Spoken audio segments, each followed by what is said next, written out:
वास्तुशास्त्राप्रमाणे कशा पद्धतीची बैठकीची रचना करायला पाहिजे याचा विचार आपण आज करणार आहोत. म्हणजे हॉल कुठल्याही दिशेला जरी असला, कारण घराला चारी दिशा असणारच आहेत, हो की नाही. तर घटबिंब वास्तुशास्त्रातल्या घटबिंब सिद्धांताप्रमाणे त्या हॉलच्या, म्हणजे जसं आता आपण प्लॉटची एकंदर जागा बघतो, घराची एकंदर जागा बघतो, त्याप्रमाणे घर म्हणजे हॉल, किचन, बेडरूम आणि मुलांची बेडरूम अशा ज्या एकत्रित सगळं असतं तो फ्लॅट आपला. पण त्याच फ्लॅटमधला हॉल हा स्वागतासाठी लोकांच्या आणि आपल्यालाही विश्रांतीला बसण्यासाठी किंवा मनोरंजनासाठी आवश्यक असतो पहा. मग अशा वेळेस आपला हॉल आकर्षकच असायला हवा आणि परत तो वास्तुशास्त्रानुसार असावा. मग अशा वेळेस काय करता येईल, त्या हॉलची जी दक्षिण पश्चिम दिशा असेल तिथे हेवी फर्निचर म्हणजे आपल्याकडे असणारे सोफे, जड सोफे किंवा बैठकीची व्यवस्था ही म्हणजे 3-2 असे सोफे असतात किंवा एल टाईप सोफा असतो पहा. मग तो दक्षिण आणि पश्चिमेच्या दिशेने असा एल टाईप येणारा सोफा आपण तिथे अरेंज करू शकतो की ज्याच्यामुळे त्या सोफ्यावर बसल्यानंतर आपला चेहरा उत्तरेकडे किंवा पूर्वेकडे येईल. आणि घरातली उत्तर आणि पूर्व दिशा ही पॉझिटिव्ह असते. पहा, हॉल कुठल्याही दिशेमध्ये असू दे, पण त्या हॉलच्या दक्षिण आणि पश्चिमेकडे जेव्हा जड फर्निचर ठेवू त्यावेळेस आपोआपच उत्तर हलकी आणि रिकामी राहते पहा. मग त्या भिंतीवर आपण टीव्ही लावू शकतो, कारण घरातल्या बऱ्याच लोकांचा, मुलांचाही टीव्ही बघण्यामध्ये वेळ जातो, घरातल्या वृद्धांचा जास्तीत जास्त वेळ टीव्ही बघण्यामध्ये जातो आणि आपल्याला सगळ्यांना बातम्या, जगात काय चालू आहे हे पाहण्यासाठी विविध चॅनल आपण सतत बघत असतो पहा.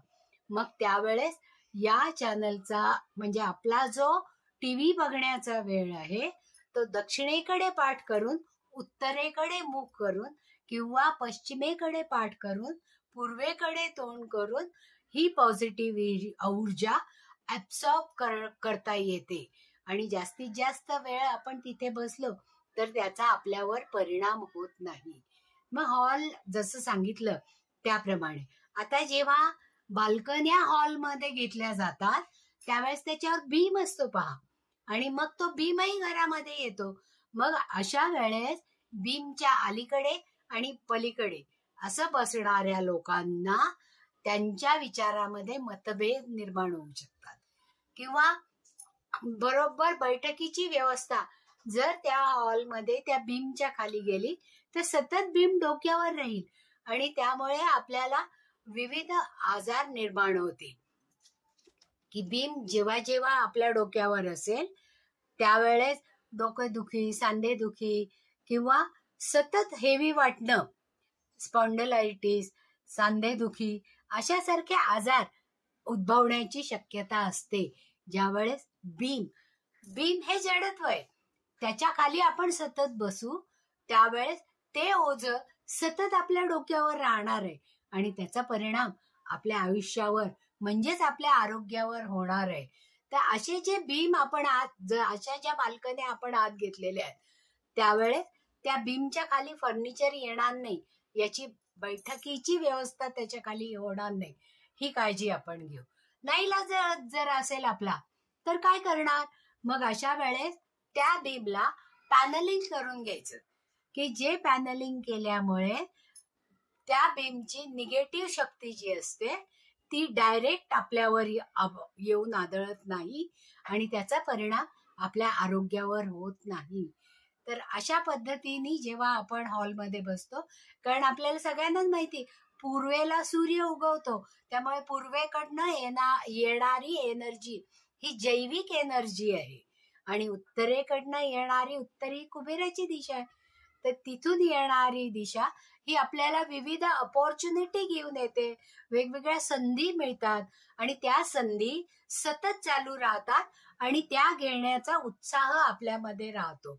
मग ज्या वेळेस आपण या दोन्ही दिशांची ऊर्जा सतत घेत राहू त्यावेळेस आपल्या आयुष्यावर सकारात्मक परिणाम होईल आणि निगेटिव्ह एनर्जीचा आपल्या जवळपास सुद्धा फिरकणार नाही. वास्तुशास्त्राप्रमाणे जेव्हा आपण अशी बैठक रचना करू त्यावेळेस हे होतं. आता ज्या दिशेला आपला हॉल असेल त्या दिशेप्रमाणे जर आपण रंगसंगती त्या हॉलसाठी वापरली तर त्याचा जास्त उपयोग होतो पहा. म्हणजे ईशान्य आणि उत्तर दिशेच्या भागामध्ये जर आपला हॉल असेल तर तिथे आपल्याला पांढरा, पिवळा, चंदेरी, पांढरा अशा प्रकारचे रंग हे हॉलला वापरता येतात. आता पूर्वेकडे असेल इथे सगळीकडे पांढरा हा रंग कॉमन आहे पहा, कारण त्या पांढऱ्या रंगामुळे ऊर्जा आणि एनर्जी साठवली जाते आणि प्रक्षेपित केली जाते. म्हणून पिवळा आणि पांढरा रंग हा सगळीकडे हॉलमध्ये आपण कॉमन ठेवणार आहोत. मग पूर्वेकडचा हॉल असला तरी याच प्रकारची रंगसंगती आपल्याला वापरता येईल. म्हणजे पांढरा, लाईट हिरवा किंवा पिवळसर आणि पांढरा हा रंग पूर्वेकडे जर आपला हॉल असेल तर देता येईल. त्याचप्रमाणे दक्षिणेच्या बाजूला जर आपला हॉल असेल तर तिथेही पिवळा आणि पांढऱ्या रंगाचं प्राधान्य आपण द्यायला पाहिजे. मग तिथे थोडासा गुलाबी किंवा केशरी असा रंग दिला तर चालतो दक्षिण दिशेला जर आपला हॉल असेल तर. आता पश्चिम दिशेला जर आपला हॉल असेल तर इथे परत पिवळा आणि पांढरा किंवा चंदेरी आणि छोटी निळसर झाक असणारा असा रंग जर आपण आपल्या हॉलसाठी वापरला तर त्याची एनर्जी आपल्याला सतत मिळत राहते आणि ती वास्तुशास्त्राप्रमाणे योग्य रंगसंगतीमुळे ती एनर्जी स्टोअर केली जाते आणि पॉझिटिव्ह एनर्जी ही वाढवली जाते.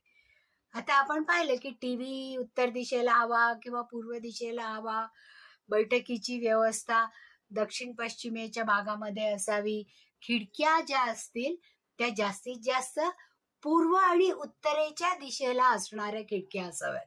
आता ज्या घरांना दक्षिण आणि पश्चिमेला हॉलमध्ये जर खिडक्या असतील आणि त्या मोठ्या मोठ्या फ्रेंच विंडो सारख्या बऱ्याच मोठ्या विंडो असतील तर तिथे मात्र आपल्याला वास्तुशास्त्राप्रमाणे रंगसंगती वापरून म्हणजे त्या प्रकारचे पडदे करून आणि ते पडदे सुद्धा दुहेरी पडदे करायला पाहिजे की ज्याच्यामुळे तिथून येणारी निगेटिव्ह एनर्जी, ऊर्जा जी जास्तीची आहे ती थोपवली जाईल.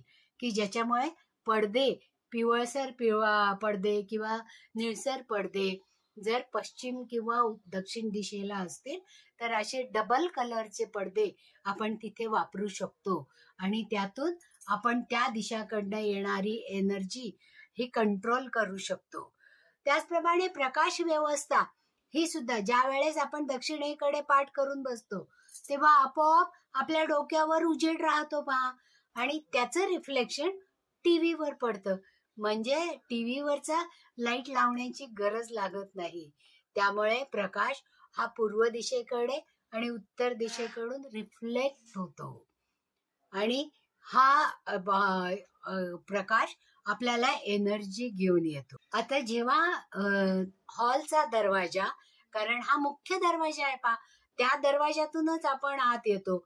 मग हा दरवाजा दोन बाजूला आतमध्ये उघडणारा असावा की ज्याच्यामुळे एनर्जी ही आत येते आणि ती टिकून राहते.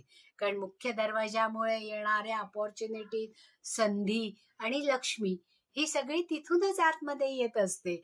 मग अशा वेळेस तो दरवाजा स्वच्छ, नीटनेटका आणि मागच्या व्हिडिओमध्ये आपण पाहिलंय की मुख्य दरवाजावर कोणती कोणती शुभचिन्हे असायला पाहिजेत आणि हा दरवाजा करकर वाजणारा असू नये.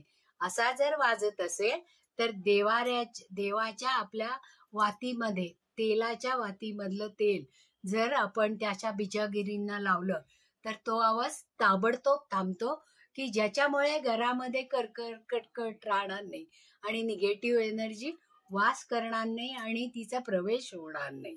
आता चित्र कोणती पाहिजेत आपल्या हॉलमध्ये, तर जी चित्र प्रसन्नता देणारी चित्र हवी आहेत. म्हणजे सुशोभित करणारी, फुलांची, मोठे मोठी पोस्टर्स जर लावायचे झाले तर शिवाजी महाराजांच्या राज्यारोहणासारखा फोटो तिथे मोकळ्या भिंतीवर लावा तुम्ही, ज्याच्यामुळे त्याच्यामध्ये छत्रचामर असलेले शिवाजी महाराज, म्हणजे आपल्या आयुष्यामध्ये छत्र आणि चामर याची व्यवस्था केली जाईल आणि मिरवणुकीसारखे म्हणजे यश आणि कीर्ती आपल्या आयुष्यामध्ये सतत वाढत राहील. खूप लोकांच्या घरामध्ये मी असं पाहिलेलं आहे की कृष्ण आणि अर्जुन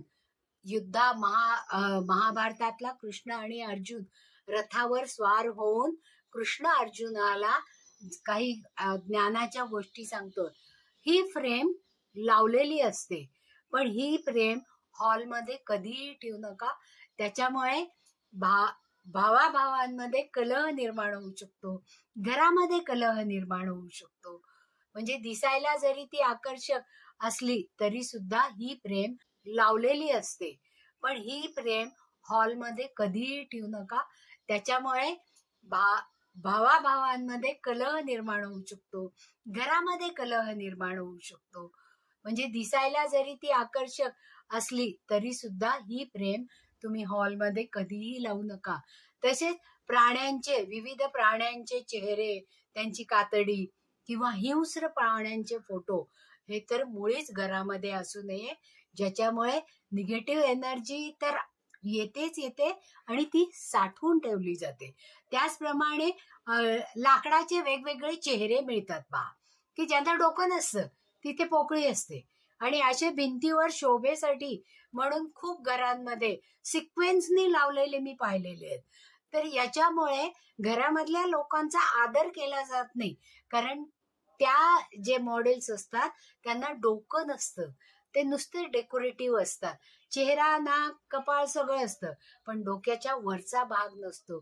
मग अशा वेळेस सारासार विचार करून कृती केल्या जात नाहीत आणि त्या घरातल्या लोकांच्या वादविवादामध्ये हे आपल्याला दिसून येतं.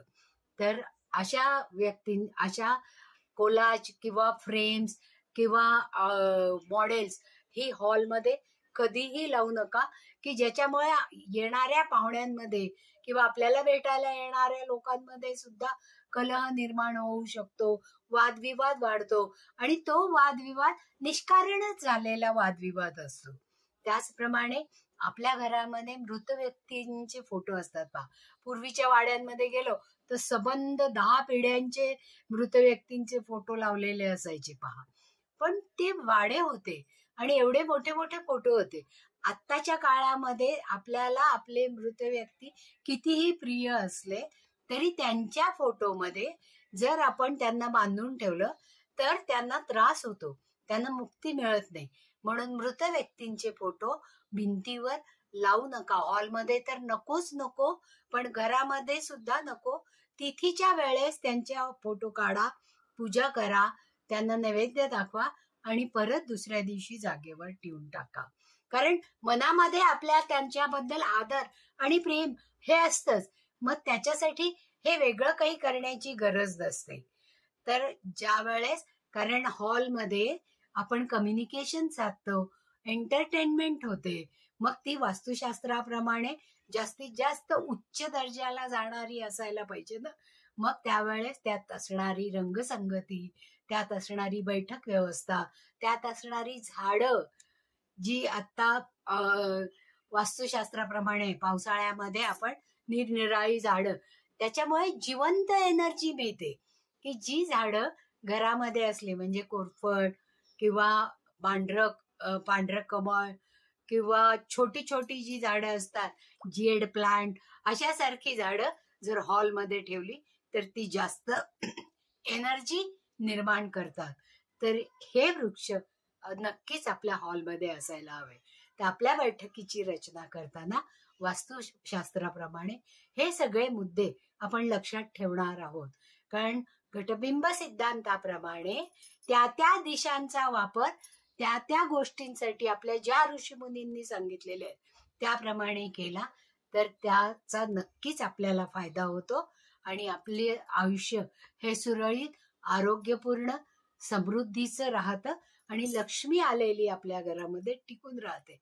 आणि पॉझिटिव्ह एनर्जी आपल्या घरामध्ये फिरत राहते. आवडलं असेल तर लाईक करा, सबस्क्राईबही करा. आणि हीच माहिती जर तुम्हाला खरोखरच आवडली असेल आणि तुमच्या मित्रमैत्रिणींपर्यंत पोचवायची असेल तर जरूर त्यांच्यापर्यंतही पोचवा, म्हणजे शेअर करा. आणि तुमच्या जर काही शंका असतील त्या जरूर मेसेज करून आम्हाला कळवा. त्यांचं निरसन नक्कीच केलं जाईल. धन्यवाद.